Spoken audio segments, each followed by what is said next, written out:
My name is Rowan, and quiet has always suited me better than company. I write for a living, the kind of work that demands long hours alone and rewards people who can hold a thought steady until it turns into sentences. Social gatherings drain me.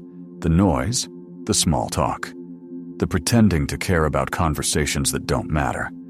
So I pass whenever it won't break anything. There was a time when something mattered more than my work, my marriage. Notice the tense. Rowan and Laurel had been a pair for a while. We lived together like weather present, predictable, and not something you comment on unless it turns violent. We didn't fight much. We didn't talk much either. Somewhere on the timeline, love got lost in the space we stopped filling.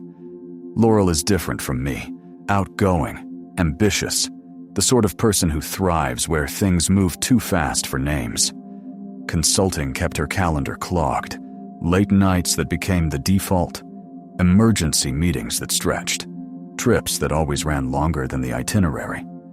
At first, I asked the reasonable questions. Why so late? Can't you wrap at the office? When do we see each other like people who live together on purpose?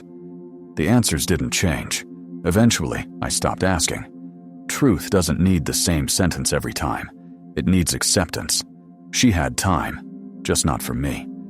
So I pulled back into the part of my life that never asks for more than I can give.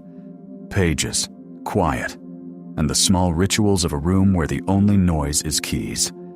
Then she insisted on a company party. Not suggested. Insisted. "It'll be good for you," she said. "A chance to meet the best minds in my industry. Great networking." I wasn't looking to shake hands with people who build decks about synergy. I wasn't starving for new contacts. But something in the way she pressed felt like effort, like a hand extended from her world to mine. Maybe this was her fix pull me in after years of me asking her to step out of the office and into us.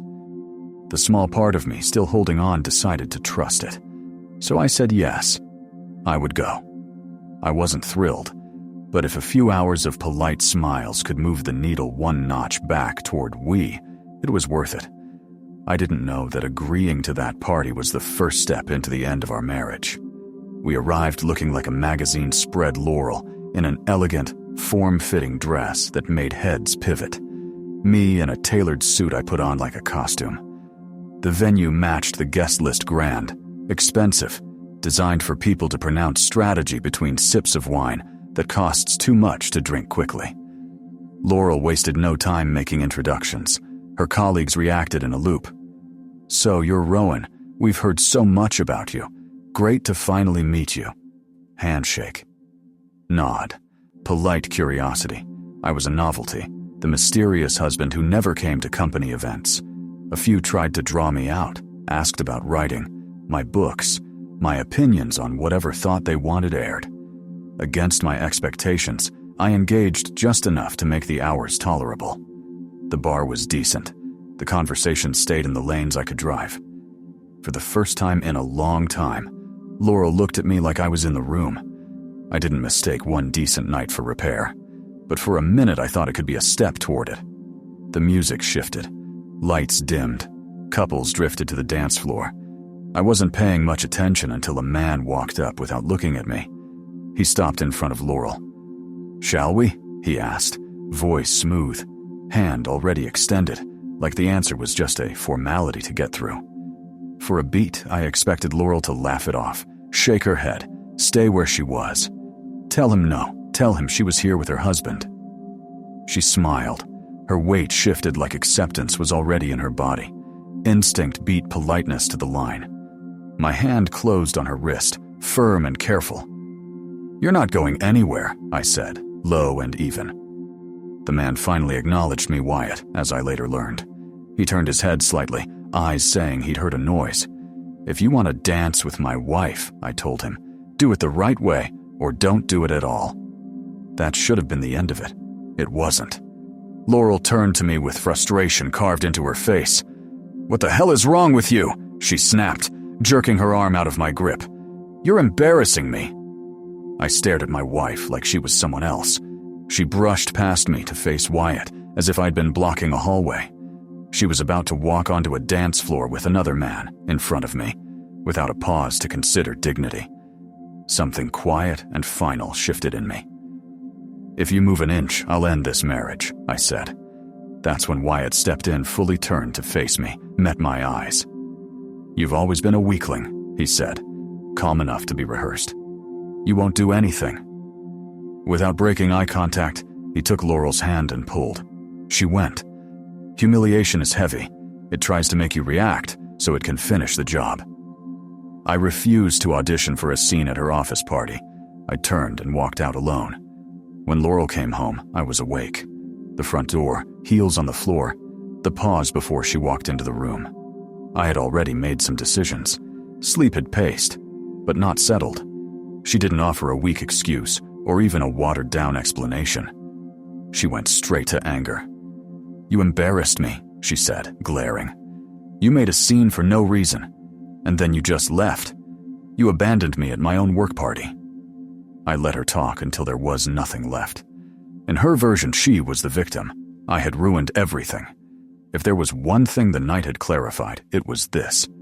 She didn't respect me as a husband, as a man, or as anything other than an inconvenience when I didn't comply.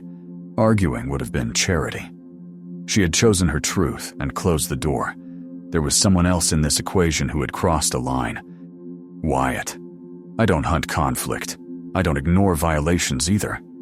He'd stepped over a boundary with full confidence that I wouldn't do a thing. Overconfidence makes people sloppy. He was wrong. The next morning, Laurel moved through the house like I was furniture, no greeting, no small talk, just loud drawers and performative sighs to make sure I could hear the punishment. I didn't bite. By midday, I made my move. I hired a private investigator and kept the instructions tight. "Everything," I said. "Where he lives, who he talks to, where he spends his nights, if there's a secret. I want it in my hands." No questions. A nod. Work began. Days passed. Laurel kept up her silent theater. I barely noticed. I was waiting for results. They came. Wyatt was married. 2 kids. A wife who in photos looked like she believed the world had rules. That wasn't the headline. There were records complaints from women at his workplace about inappropriate advances. Some settled quietly, some dismissed, the pattern grayed out by paperwork. Then the dagger. Evidence, photos, videos, timestamps, hotels, lounges, back corners of parking lots, different women. Same script. And there Laurel. I felt the brake move through me. I didn't let it take the rest. Suspicion is one thing. Proof is a sentence. Wyatt didn't know it yet, but he was finished. First, the personal. His wife deserved the truth. I assembled a package USB drive with the images and videos no married man should star in, plus a handwritten note that said only, "You deserve better." Courier to her doorstep. I gave it time. Let the fire do its work in a house that had thought it was safe. Whether she confronted him or packed, I didn't know. That part wasn't mine to manage. Then, his job. I drafted anonymous reports to HR detailing his history of harassment, the pattern of sleeping with coworkers, the way rank had turned into leverage. One email wouldn't move anything. Companies don't pivot on a single data point. So I wrote from multiple accounts. Varied tone, consistent substance. Each message stamped with a different piece of evidence, each one sounding like a fed-up employee. Pressure is cumulative. The whispers became meetings. Meetings turned into an investigation. Wyatt was watched, questioned, audited. A month later, the verdict landed. Terminated. Laurel didn't walk through the storm untouched. The company suspended her and the others who had been part of the web. Whether it was a prelude to more or a warning shot, it was damage either way. The day Wyatt was fired, Laurel came home looking exhausted. I already knew. Contacts had relayed the beats, the emails, the committee, the final call. She hadn't said a word to me, but the news was visible on her face. "Rough day?" I asked, voice even. She scoffed. "You have no idea." "I might," I said. Wyatt's gone, isn't he? And you're suspended." Her spine stiffened. A laugh she forced out tried to cover it. "Oh God, here we go again," she said, walking toward the kitchen. "How long were you sleeping with him, Laurel?" She stopped, turned, laughed again, nervous this time. "Are you seriously still on this? My God, Rowan, you're obsessed. Bitter ever since the party." I just looked at her. Arms crossed, she delivered the next line.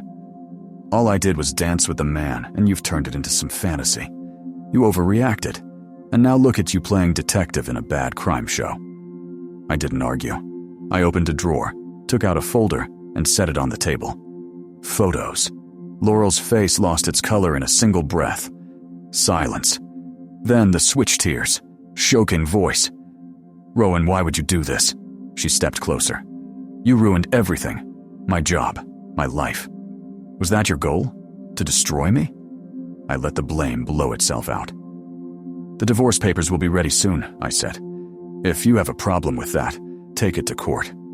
I walked away and left her alone with the wreckage she'd called nothing. There are a few things I won't forget, and if they help someone cut a shorter path through a similar storm, good. Disrespect is the first step to betrayal. When Laurel followed Wyatt onto that floor, our marriage ended. It wasn't a dance, it was a declaration. A wife who respects her husband shuts that down before it starts, especially with him standing there. People tell you who they are. Believe them. The distance, the late nights, the rerouted time, those weren't coincidences. They were data. I ignored the pattern because I wanted the picture to look different. Revenge is best served cold. At the party, humiliation tried to make me loud. Wyatt called me a weakling. For a second, I believed him. Anger makes hands sloppy. Patience makes outcomes clean. I waited, gathered, moved once, and removed his marriage and his paycheck from under him. Any time spent setting things right isn't wasted. Some will say I should have walked away. Maybe. But when someone erases your boundaries in public, reclaiming your ground isn't petty, it's necessary. I won't apologize for not being the man people step on. What would you have done? Gone back into a room that never respected you? Or walked out, built the case, and let consequences sync up with choices? They thought I was quiet enough to take it. They were right about the quiet, wrong about everything else.